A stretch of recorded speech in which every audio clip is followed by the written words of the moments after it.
Millions of women take the birth control pill every year. Millions of women have trouble with it. So many women are reporting these side effects, and instead, research is looking at other options, other birth control, newer birth controls, newer combinations of birth control when it comes to synthetic hormones. But I'm not seeing the research on what about risk.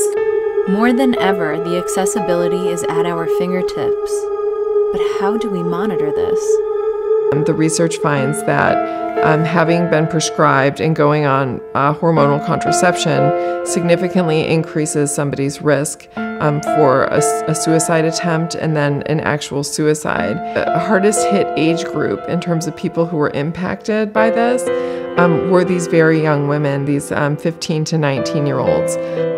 What do we still not know about the pill?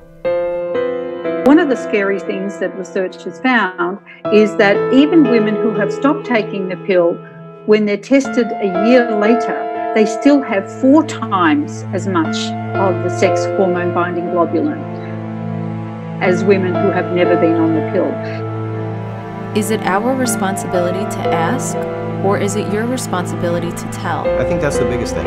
It's a doctor that's willing to listen to you and then talk about your symptoms and then discuss what you should be doing.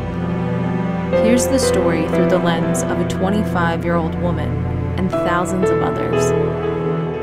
I was working in Puerto Rico in the medical school in those years, the decade of 1960 to 1970.